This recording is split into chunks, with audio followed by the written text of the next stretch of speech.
Okay. All right. Hey guys. Philip here with the Carnivore Phil. It's so dumb. I don't even like my YouTube name, but I just couldn't get the names that I was trying to get, so I just wrote the thing I wrote.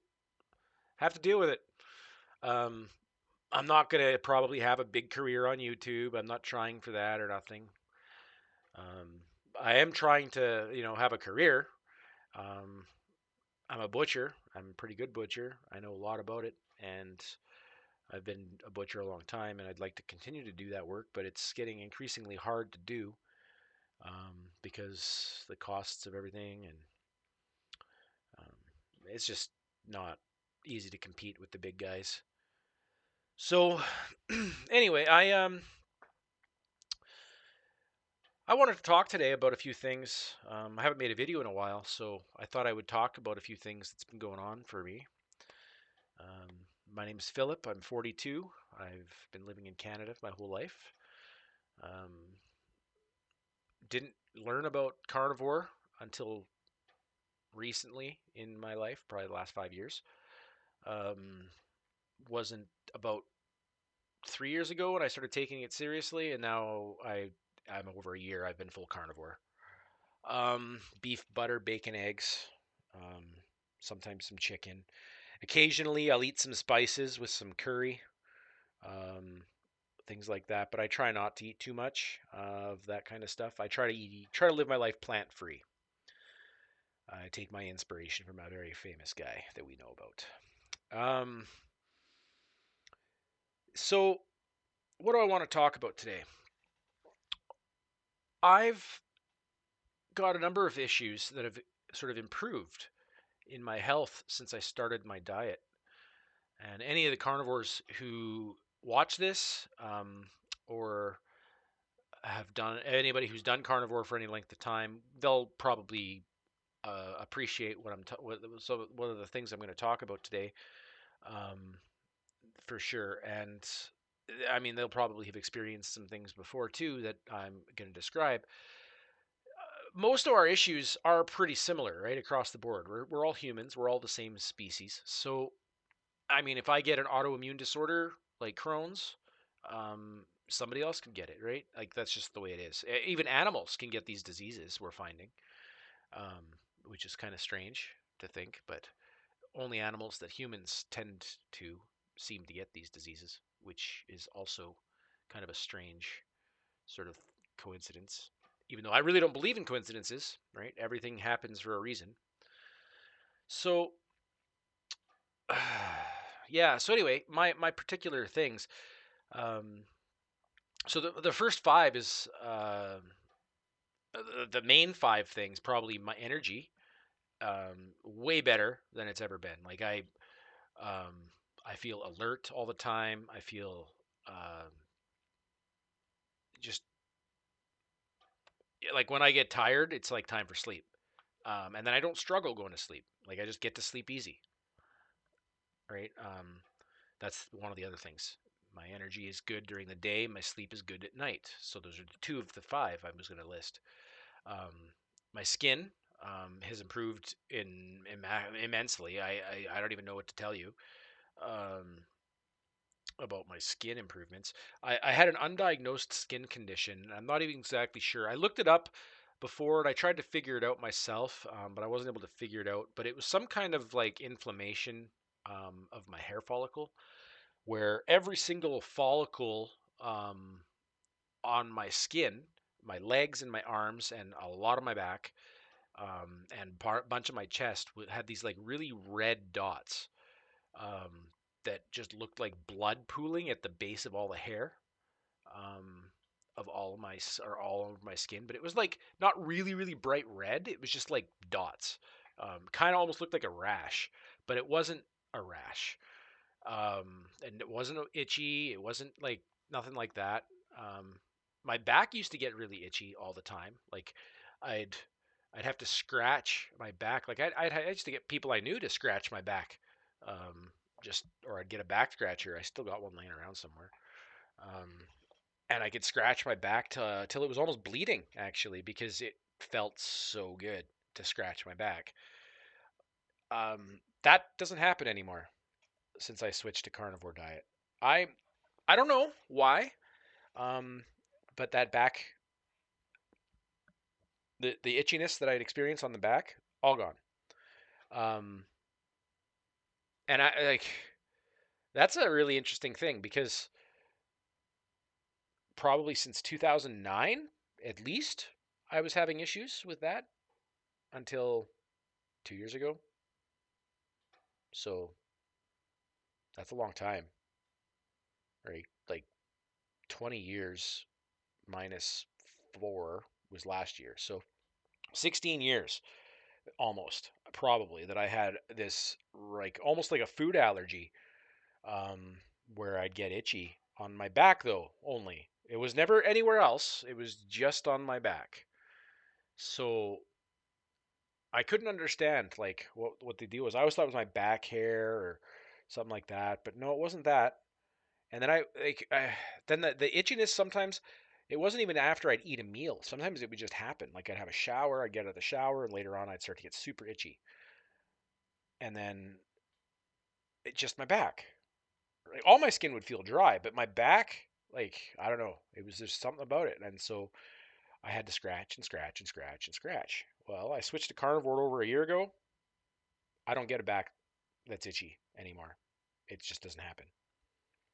So my skin, even those red dots, you can't really tell, right, um, on my arm, but there used to be pretty, um, pretty visible.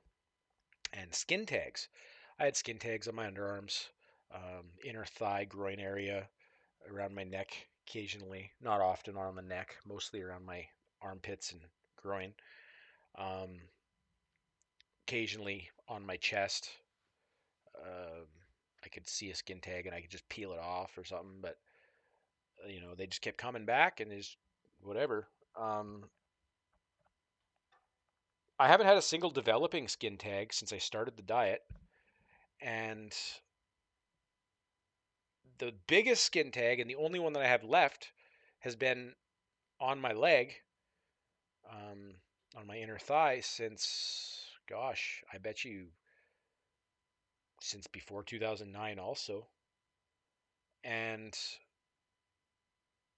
it's just about gone now. Like it's shrunk size, and because of the location, I'm not going to provide pictures to everybody, but I have to tell you, I didn't know skin tags could get better on their own. I didn't. Um, my doctors always told me, just get them cut off. We'll pay. Come pay us $25 a skin tag. We'll cut them off.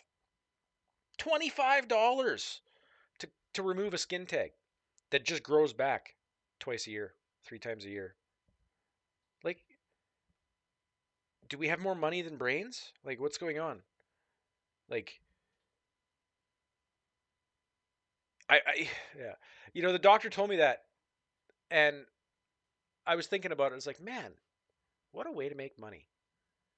Because I had nail clippers, and I would just cut off my own skin tags once in a while, right? Because it's like whatever, it doesn't hurt that bad. It just bleeds forever, and then it heals, and then it's gone, and then suddenly there's another one that comes back, and then I cut that one off, but then it comes back, right? And it's like, why do they keep coming back? And it's always the same spot, right? So is it like, am I deformed? Am I permanently um, sick? Like, what's going on? Like, I don't know. Like, is my skin got a disease? Like, why do I grow these skin tags, right? But switch to carnivore, I don't have skin tags. Where'd they go? It's weird. My skin color is improved. The complexion on my face is improved. The sort of the softness of my skin everywhere, my stomach, even my legs, everything's improved. I just feel like my skin is healthier. I don't experience dry skin. Um, I don't get dandruff. I mean, I never really had dandruff, but like I don't get dandruff. Um, so yeah, I don't know. It's just weird, right? So so my energy, my skin, my sleep, and those three things, like If only those three things happened in my life, I'd still be happy. But then comes the fourth one. Now, for anybody who knows me, I'm a butcher. And one of the things that butchers have to do is hold a knife in your hand and you're cutting meat. And you do it all day long. And you're pressing and cutting with this knife on your hand, where you can see I had a scar, actually. I had the surgery um, for carpal tunnel release on both my hands. And just before I'd opened my business to cut meat, I actually started my company while still healing from my surgery on my left hand um, in 2021. So I just had um, the plaster taken off my hand, so I could start to use my hand when I started my company. So, um, and the reason I had the surgery was because my hands were bad. Like, I have the nerve studies somewhere. I went and saw the surgeon, and he saw the results of my nerve study because they sent me to a clinic to do a study on my nerves, and they hooked me up to an electrode and then used this gel stuff, and they put a bunch of that on my arm and these probes and whatever, and then they sent electrical signals up and down your arm to determine if they can see a nerve reading um, into your digits, right? The idea is because your nervous system sends signals into each of your limbs, right? So like when you have a thought about something, all of a sudden, oh, look, red rum. Um, sorry, look, I can move my finger. Um, it it was interesting because she couldn't get any actual electrical signal in my right hand at all. So she was surprised that I could even move my fingers, which it was so bad actually. I could put a pin into my finger and not feel it. So that's a hard thing to describe unless you've experienced it. Lots of times people get carpal tunnel syndrome issues, right? They'll experience the numbness and the tingling in their hands, and so a little bit of pain once in a while, but not so severe that it keeps you up all night. And it kept me up all night for years, right? And when it impacts your sleep like that, it makes you unhealthy. And when you're unhealthy, you start to do things to make yourself feel better. So I did things like eat and drink and whatever because my feelings. And then I got bigger and I started gaining weight. And I'm correcting all this now, which is amazing. I feel awesome. But I have to tell you, it was an interesting experience having severe carpal tunnel syndrome and then going for surgery because I was completely awake for the surgery and I lay in on the table and he marks out my hand with a marker and he zaps my hand or he pokes my hand with a needle a bunch of times and numbs at everything, and then he just starts cutting me while I'm wide awake. It took like 15 minutes for each hand, um, each time, super quick, and it wasn't bad. But he said it wasn't gonna hurt, and I'm like, okay, and it didn't until he finished the surgery. But it wasn't even the finishing of the surgery because he hadn't even stitched me up yet. It was the cutting of the either the tendon or the ligament or whatever it was that was in my tunnel. There's a bridge goes across, and he splits it this way and opens it up. And I think he cleaned out some stuff too because it was like a bunch of stuff built up in there. Um, but when he did that cut to release it, um, the nerve signal into my hand rushed into my hand.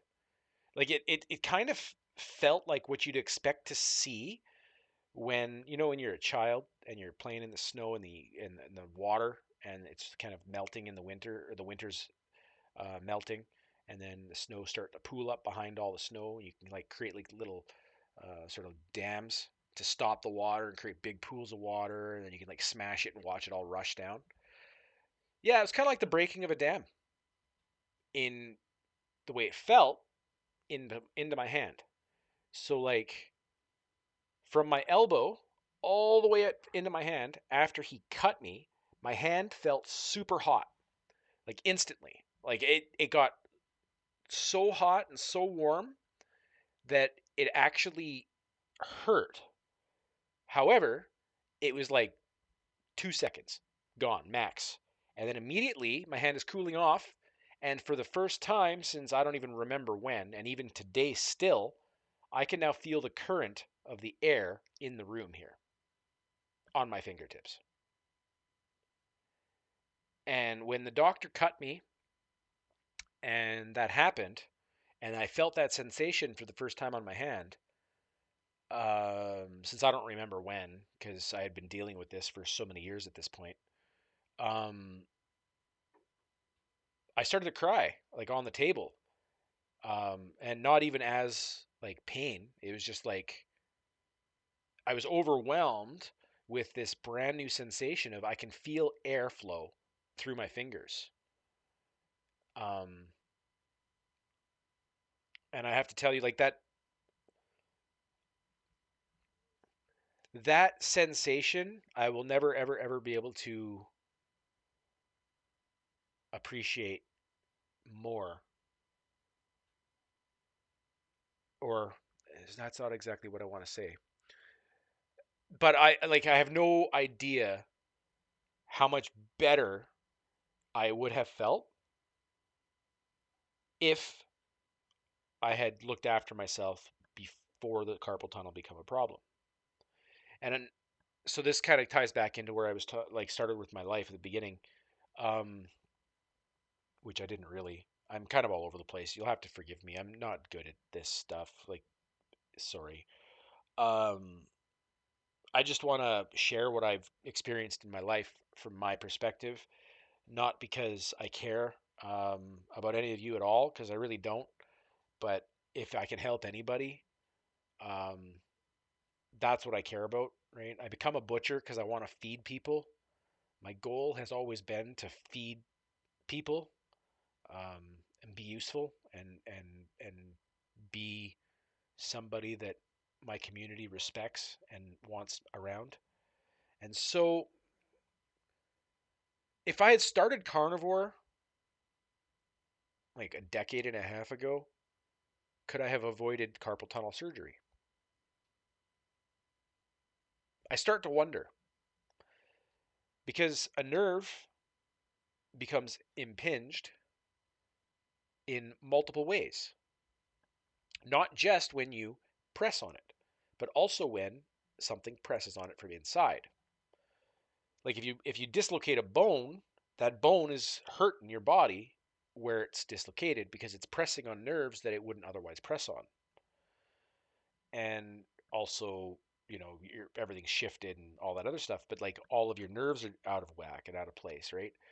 Inflammation causes pain in your toes and your hands and all these things too. So if the inflammation was the cause of my carpal tunnel syndrome and I had removed the inflammation, could I have then fixed the carpal tunnel?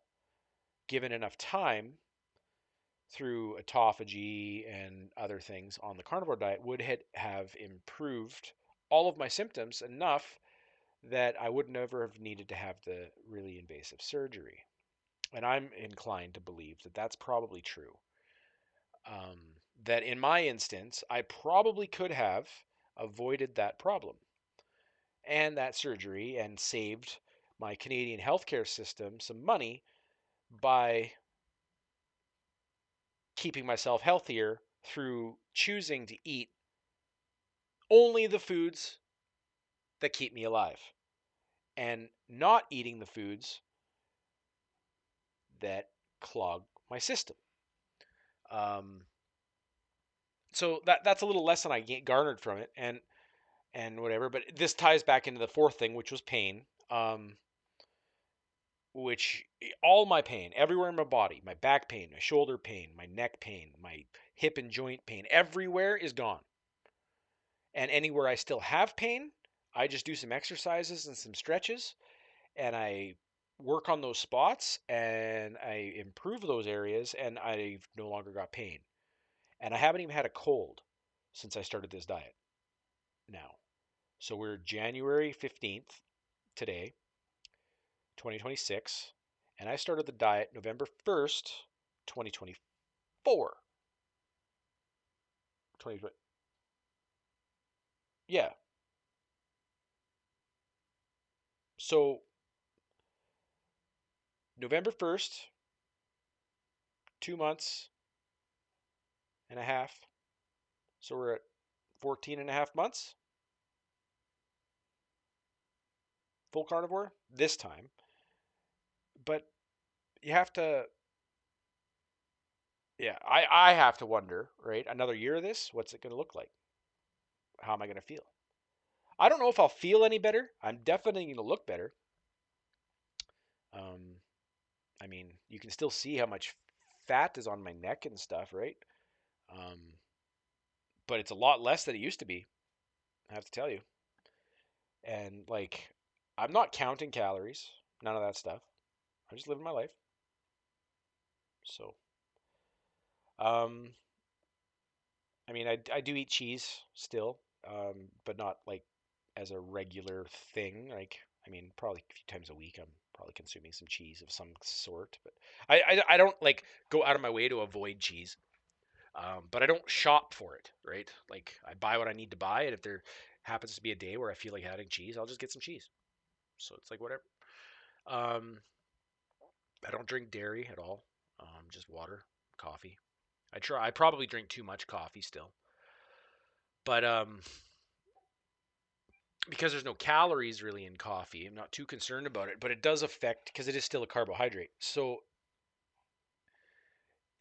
there is some issues there, but that's a different video. And I guess the fifth thing for me is my concentration, generally speaking, is way higher. Um, and I say concentration, not organization, because this video is all over the place, and my concentration to do this video is not all over the place. Right? I just want you guys to sort of hear what I have to say, and if you'd like it, great. If not, oh well. I'm not here to make friends.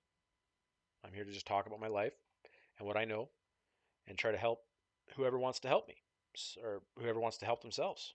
Because if you wanna if you want to be healthy and live your life and have a good life and long time and stuff, then it's kind of important that you become your own health advocate, right? And now that some of the dietary guidelines are starting to change, you have to wonder if there's not going to be a big push. But when it comes to money, money is, they say money is the root of all evil. I don't think that's true because money is just a tool. I think the root of all evil is a little bit more complicated discussion. But money does make things really complicated. And it makes our environment and societies and choices that we make mean more to some and less to others. And we just got to live with it, right? It's part of the world that we live in. They need a way of measuring things. How do you measure labor if not for assigning a dollar amount to it, right? Or a money amount or some kind of number or some kind of thing to it, right? Um, but yeah, anyway, this diet, it's pretty amazing. So, but yeah, anyway, as far as my plans, I don't know, guys. I'm just gonna kind of like start writing stuff down and keep a journal, track some stuff. I'll come up with some ideas on videos maybe and start putting some videos together. I'm not working anymore, if none of you know that. I've got all the time off now. I shut down my company and um, just kind of hanging out, taking care of some stuff and trying to get a new lease on life. Things have taken a turn and need to figure out a new direction. So I got some things I'm working on, and I don't know what's going to happen or where I'm going to be. I could end up moving. I'm in a small mobile home right now, and it might be that I end up moving into an apartment in the city or maybe a different country. I really don't know what I'm going to do yet. Take some time and figure it out. Talk to my fans, if there is any, and keep a journal of my carnivore journey. Keep improving my health, and keep getting to know everybody. Keep letting others get to know me. So, but yeah, I think that's everything that I really wanted to talk about today. But if there's anything that you guys like me to maybe chat about that I might know, or if you have any questions, please just drop comments. I can either answer in the comments or I can. Um, Pardon if you can hear the train. I can either answer the comments in the comment section, or I can make a video and address them if there's enough comments for me to make a video. Um, I'm really kind of new at this whole video making stuff, which is kind of funny for other reasons. But I hope that the video quality isn't bad and whatever. But yeah. Anyway, guys, I think that should be all. If you have anything, I guess I'm just repeating myself now, aren't I? I'm starting to sound like a guy getting off the phone with somebody he's really doesn't want to get off the phone with. So yeah, I I appreciate it, guys. So I don't have a fancy way of ending my things. I should come up with one of those too, shouldn't I? Hmm. Make some notes. See if I can make this work. Thanks a lot, guys. I'm your friendly neighborhood butcher. Signing off. Until next time.